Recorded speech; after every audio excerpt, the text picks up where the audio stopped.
Where the Red Fern Grows, Chapter 9. By late evening, the happy tune I had been whistling was forgotten. My back throbbed like a stone bruise.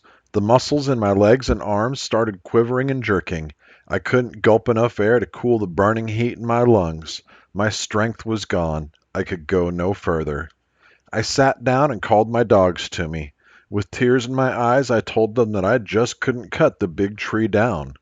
I was trying hard to make them understand when I heard someone coming. It was Grandpa and his buggy. I'm sure no one in the world can understand a young boy like his grandfather can. He drove up with a twinkle in his eyes and a smile on his whiskery old face. "Hello! How are you getting along?" he boomed. "Not so good, Grandpa," I said. "I don't think I can cut it down. It's just too big. I guess I'll have to give up." "Give up?" Grandpa barked. "Now I don't want to hear you say that. No, sir, that's the last thing I want to hear. Don't ever start anything you can't finish." "I don't want to give up, Grandpa," I said, "but it's just too big and my strength's gone. I'm give out." "Course you are," he said. "You've been going at it wrong. To do work like that a fellow needs plenty of rest and food in his stomach." "How am I going to get that, Grandpa?" I asked. "I can't leave the tree. If I do, the coon will get away." "No, we won't," Grandpa said. "That's what I came down here for. I'll show you how to keep that coon in the tree." He walked around the big sycamore, looking up. He whistled and said, "Boy, this is a big one, all right." "Yes, it is, Grandpa," I said. "It's the biggest one in the river bottoms." Grandpa started chuckling. "That's all right," he said. "The bigger they are, the harder they fall." "How are you going to make the coon stay in the tree, Grandpa?" I asked. With a proud look on his face, he said, "That's another one of my coon hunting tricks. Learned it when I was a boy. We'll keep him here all right. Oh, I don't mean we can keep him there for always, but he'll stay for 4 or 5 days. That is, until he gets so hungry he just has to come down." "I don't need that much time," I said. "I'm pretty sure I can have it down by tomorrow night." Grandpa looked at the cut. "I don't know," he said. "Even though it is halfway down, you must remember you've been cut on it half of one night and one day. You might make it, but it's going to take a lot of chopping." "If I get a good night's sleep," I said, "and a couple of meals under my belt, I can do a lot of chopping." Grandpa laughed. "Speaking of meals," he said, "your ma's having chicken and dumplings for supper. Now, we don't want to miss that, so let's get busy." "What do you want me to do, Grandpa?" I asked. "Well, let's see," he said. "First thing we'll need is some sticks about 5 feet long. Take your axe, go over in that canebrake and get us 6 of 'em." I hurried to do what Grandpa wanted, all the time wondering what in the world he was going to do. How could he keep the coon in the tree? When I came back, he was taking some old clothes from the buggy. "Take this stocking cap," he said. "Fill it about half full of grass and leaves." While I was doing this, Grandpa walked over and started looking up in the tree. "You're pretty sure he's in that hollow limb, are you?" he asked. "He's there all right, Grandpa," I said. "There's no other place he could be. I've looked all over it, and there's no other hollow anywhere." "Well, in that case," Grandpa said, "we'd better put our man along about here." "What man, Grandpa?" I asked in surprise.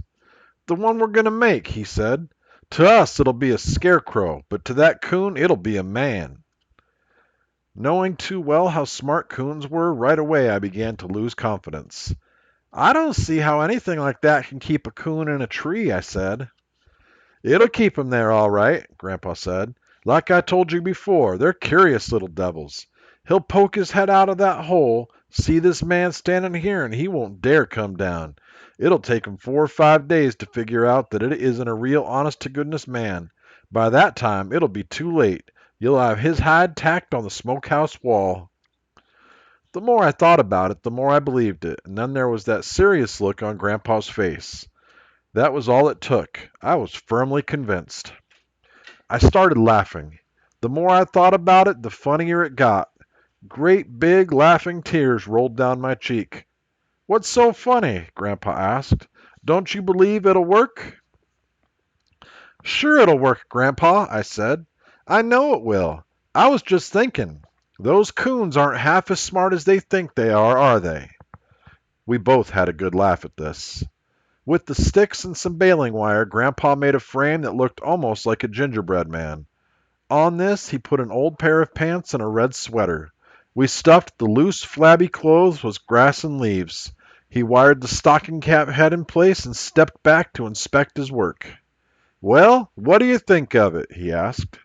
If it had a face, I said, you couldn't tell it from a real man. We can fix that, Grandpa chuckled. He took a stick and dug some black grease from one of the hubcaps on the buggy. I stood and watched while he applied his artistic touch. In the stocking cap head he made two mean-looking eyes, a crooked nose, and the ugliest mouth I had ever seen. Well, what do you think of that? He asked. Looks pretty good, huh? Laughing fit to kill and talking all at the same time, I told him that I wouldn't blame the coon if he stayed in the tree until Gabriel blew his horn. He won't stay that long, Grandpa chuckled, but he'll stay long enough for you to cut that tree down. That's all I want, I said. We better be going, Grandpa said. It's getting late and we don't want to miss that supper. I was so stiff and sore that he had to help me to the buggy seat. I called to my dogs. Little Ann came, but not willingly. Old Dan refused to leave the tree. Come on, boy, I coaxed. Let's go home and get something to eat. We'll come back tomorrow. He bowed his head and looked the other way. Come on, I scolded. We can't sit here all night. That hurt his feelings. He walked around behind the big sycamore and hid. Well, I'll be darned, Grandpa said as he jumped down from the buggy. He knows that coon's there and he doesn't want to leave it. You've got a good coonhound there, and I mean a good one. He picked up old Dan in his arms and set him in the buggy. All the way home I had to hold on to his collar to keep him from jumping out and going back to the tree. As our buggy wound its way through the bottoms, Grandpa started talking. You know, Billy, he said, about this tree chopping of yours, I think it's all right. In fact, I think it would be a good thing if all young boys had to cut down a big tree like that once in their life. It does something for them. It gives them determination and willpower. That's a good thing for a man to have. It goes a long way in his life. The American people have a lot of it. They have proved that all down through history, but they could do with a lot more of it. I couldn't see this determination and willpower that Grandpa was talking about very clearly. All I could see was a big sycamore tree, a lot of chopping, and the hide of a ring-tailed coon that I was determined to have. As we reached the house, Mama came out. Right away she started checking me over. Are you all right? She asked. Sure, Mama, I said. What makes you think something's wrong with me? Well, I didn't know, she said. The way you acted when you got down from the buggy, I thought maybe you were hurt.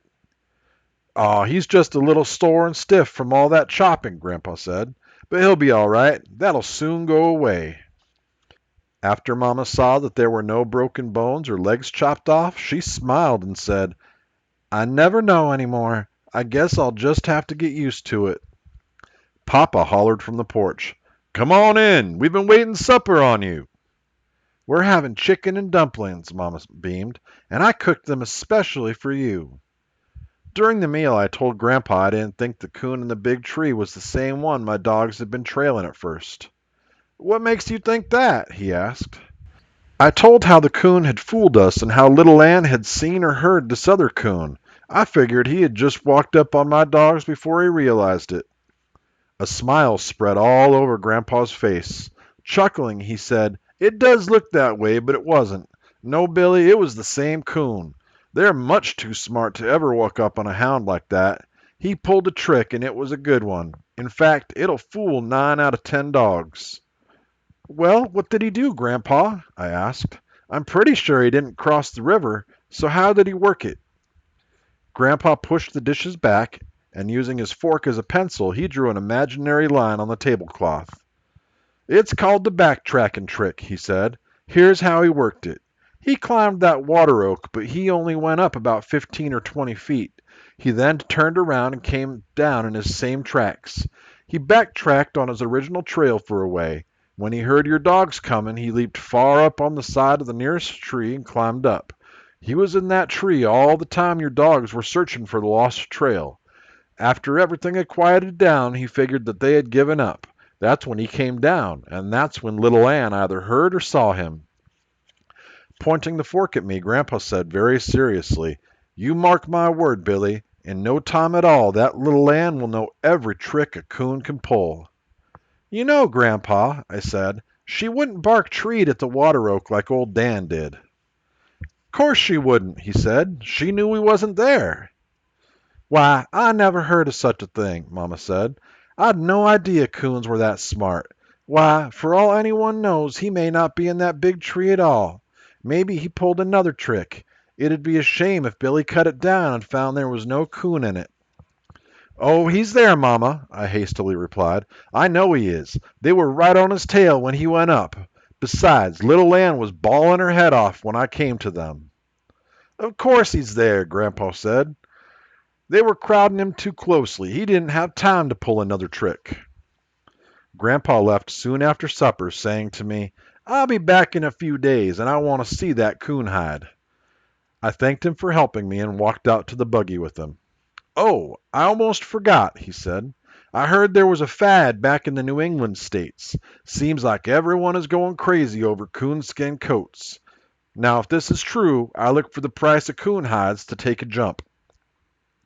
I was happy to hear this and told my father what Grandpa had said.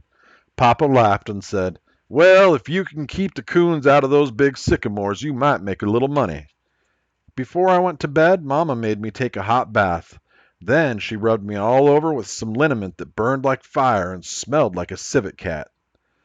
It seemed like I had barely closed my eyes when Mama woke me up.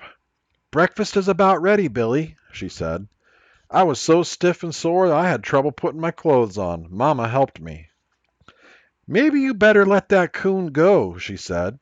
"I don't think he's worth all of this." "I can't do that, Mama," I said. "I've gone too far now." Papa came in from the barn. "What's the matter?" he asked. "You a little stiff?" "A little stiff!" Mama exclaimed. "Why, he could hardly put his clothes on." "Oh, he'll be all right," Papa said. "If I know anything about swinging an axe, it won't be long before he's as limber as a rag." Mama just shook her head and started putting our breakfast on the table. While we were eating, Papa said, "You know, I woke up several times last night, and each time I was sure I heard a hound bawling. It sounded like old Dan." I quit the table on the run and headed for my doghouse. I didn't have to go all the way. Little Ann met me on the porch. I asked her where old Dan was and called his name. He was nowhere around. Little Ann started acting strangely. She whined and stared toward the river bottoms. She ran out to the gate, came back, and reared up on me. Mama and Papa came out on the porch. "He's not here," I said. "I think he's gone back to the tree." "I don't think he'd do that, would he?" Mama said. "Maybe he's around someplace. Have you looked in the doghouse?" I ran and looked. He wasn't there. "Everybody be quiet and listen," I said. I walked out beyond the gate a little ways and whooped as loud as I could. My voice rang like a bell in the still frosty morning. Before the echo had died away, the deep "Oh!" of old Dan rolled out of the river bottoms. "He's there," I said. "He wanted to make sure the coon stayed in the tree. You see, Mama, why I have to get that coon? I can't let him down." "Well, I never in all my life," she said. "I had no idea a dog loved to hunt that much. Yes, Billy, I can see now, and I want you to get him. I don't care if you have to cut down every tree in those bottoms. I want you to get that coon for those dogs." "I'm going to get him, Mama," I said, "and I'm going to get him today if I possibly can." Papa laughed and said, "Looks like there wasn't any use in building that scarecrow. All you had to do was tell old Dan to stay and watch the tree." I left the house in a run. Now and then I would stop and whoop. Each time I was answered by the deep voice of old Dan.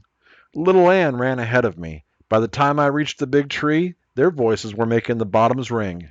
When I came tearing out of the underbrush, old Dan threw a fit. He tried to climb the sycamore. He would back way off, then, bawling and running as fast as he could, he would claw his way far up on its side. Little Ann, not to be outdone, reared up and placed her small front paws on the smooth white bark. She told the ringtail coon that she knew he was there. After they had quieted down, I called old Dan to me. "I'm proud of you, boy," I said. "It takes a good dog to stay with a tree all night, but there wasn't any need in you coming back. The coon wouldn't have gotten away. That's why we built the scarecrow." Little Ann came over and started rolling in the leaves. The way I was feeling toward her, I couldn't even smile at her playful mood. "Of course you feel good," I said in an irritated voice. "It's no wonder. You had a good night's sleep in a nice warm doghouse. But old Dan didn't. He was down here in the cold all by himself watching the tree. The way you're acting, I don't believe you care if the coon gets away or not." I would have said more, but just then I noticed something. I walked over for a better look. There, scratched deep in the soft leaves, were two little beds. One was smaller than the other. Looking at little Ann, I read the answer in her warm gray eyes. Old Dan hadn't been alone when he had gone back to that tree. She, too, had gone along. There was no doubt that in the early morning she had come home to get me. There was a lump in my throat as I said, "I'm sorry, little girl. I should have known." The first half hour was torture. At each swing of the axe, my arms felt like they were being torn from their sockets. I gritted my teeth and kept hacking away. My body felt like it did the time my sister rolled me down the hill in the barrel. As Papa had said, in a little while the warm heat from the hard work limbered me up. I remembered what my father did when he was swinging an axe. At the completion of each swing, he always said, "Ha!" I tried it. Kerwham! Ha! Kerwham! Ha! I don't know if it helped or not, but I was willing to try anything if it would hurry the job. Several times before noon I had to stop and rake my chips out of the way. I noticed that they weren't the big, even, solid chips like my father made when he was chopping. They were small and seemed to crumble up and come all to pieces. Neither were the cuts neat and even. They were ragged and looked more like the work of beavers. But I wasn't interested in any beautiful tree chopping. All I wanted was to hear the big sycamore start popping. Along in the middle of the afternoon I felt a stinging in one of my hands. When I saw it was a blister, I almost cried. At first there was only one, then two. One after another they rose up on my hands like small white marbles. They filled up and turned a pale pinkish color. When one would burst, it was all I could do to keep from screaming. I tore my handkerchief in half and wrapped my hands. This helped for a while, but then the cloth began to stick to the raw flesh. I knew it was the end. Crying my heart out, I called my dogs to me and showed them my hands. "I can't do it," I said. "I've tried, but I just can't cut it down. I can't hold the axe any longer." Little Ann whined and started licking my sore hands. Old Dan seemed to understand. He showed his sympathy by nuzzling me with his head. Broken-hearted, I started for home. As I turned from the corner of my eye, I saw Grandpa's scarecrow. It seemed to be laughing at me. I looked over to the big sycamore. It lacked so little being cut down. A small wedge of solid wood was all that was holding it up. I let my eyes follow the smooth white trunk up to the huge spreading limbs. Sobbing, I said, "You think you've won, but you haven't. Although I can't get the coon, neither can you live, because I've cut off your breath of life." And then I thought, why kill the big tree and not accomplish anything? I began to feel bad. Kneeling down between my dogs, I cried and prayed. "Please, God, give me the strength to finish the job. I don't want to leave the big tree like that. Please help me finish the job." I was trying to rewrap my hands so I could go back to work when I heard a low droning sound. I stood up and looked around. I could still hear the noise but couldn't locate it. I looked up. High in the top of the big sycamore a breeze had started the limbs to swaying. A shudder ran through the huge trunk. I looked over to my right at a big black gum tree. Not one limb was moving. On its branches a few dead leaves hung silent and still. One dropped and floated lazily toward the ground. Over on my left stood a large hackberry. I looked up to its top. It was as still as a fence post. Another gust of wind caught in the top of the big tree. It started popping and snapping. I knew it was going to fall. Grabbing my dogs by their collars, I backed off to safety. I held my breath. The top of the big sycamore rocked and swayed. There was a loud crack that seemed to come from deep inside the heavy trunk. Fascinated, I stood and watched the giant of the bottoms. It seemed to be fighting so hard to keep standing. Several times I thought it would fall, but in a miraculous way it would pull itself back into perfect balance. The wind itself seemed to be angry at the big tree's stubborn resistance. It growled and moaned as it pushed harder against the wavering top. With one final, grinding, creaking sigh, the big sycamore started down. It picked up momentum as the heavy weight of the overbalanced top dove for the ground. A small ash was smothered by its huge bulk. There was a lightning-like crack as its trunk snapped. In its downward plunge, the huge limbs stripped the branches from the smaller trees. A log-sized one knifed through the top of a water oak. Splintered limbs flew skyward and rained out over the bottoms. With a cyclone roar, the big tree crashed to the ground, and then the silence settled over the bottoms. Out of the broken, twisted, tangled mass streaked a brown furry ball. I turned my dogs loose and started screaming at the top of my voice. "Get him, Dan! Get him!"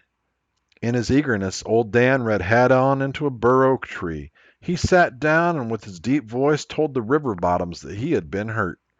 It was Little Ann who caught the coon. I heard the ringtail squall when she grabbed him. Scared half to death, I snatched up a club and ran to help her. The coon was all over her. He climbed up on her head, growling, slashing, ripping, and tearing. Yelping with pain, she shook him off and he streaked for the river. I thought surely he was going to get away. At the very edge of the river's bank, she caught him again. I was trying hard to get in a lick with my club, but couldn't for fear of hitting Little Ann. Through the tears in my eyes, I saw the red, blurry form of old Dan sail into the fight. He was a mad hound. His anger at the bur oak tree was taken out on the coon. They stretched old Ringy out between them and pinned him to the ground. It was savage and brutal. I could hear the dying squalls of the coon and the deep growls of old Dan. In a short time, it was all over. With sorrow in my heart, I stood and watched while my dogs worried the lifeless body. Little Ann was satisfied first. I had to scold old Dan to make him stop. Carrying the coon by a hind leg, I walked back to the big tree for my axe. Before leaving for home, I stood and looked at the fallen sycamore. I should have felt proud over the job I had done, but for some reason I couldn't. I knew I would miss the giant of the bottoms, for it had played a wonderful part in my life. I thought of the hours I had whiled away while staring at its beauty and how hard it had been finding the right name for it. "I'm sorry," I said. "I didn't want to cut you down, but I had to. I hope you can understand." I was a proud boy as I walked along in the twilight of the evening. I felt so good even my sore hands had stopped hurting. What boy wouldn't have been proud? Hadn't my little hounds treed and killed their first coon?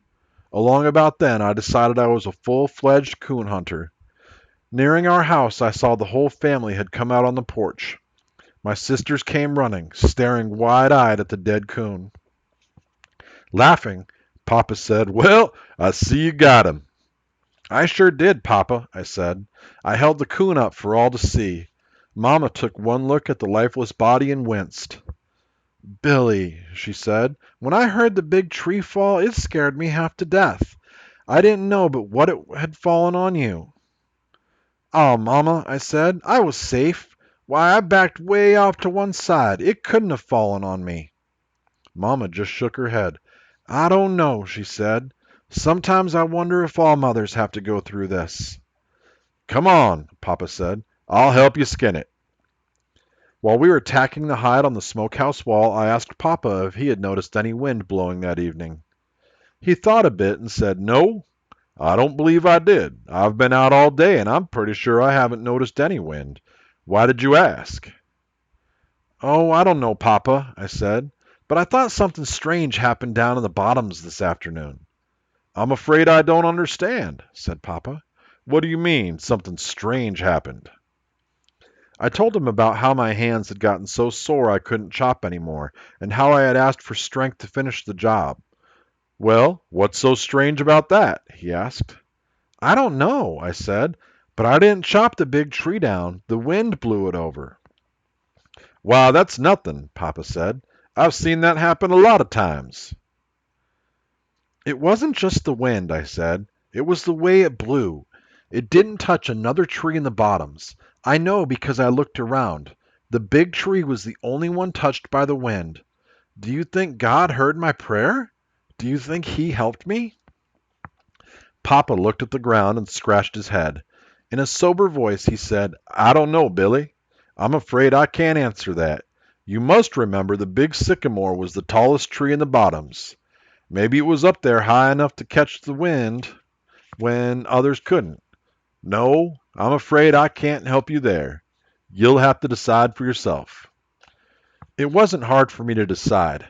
I was firmly convinced that I had been helped.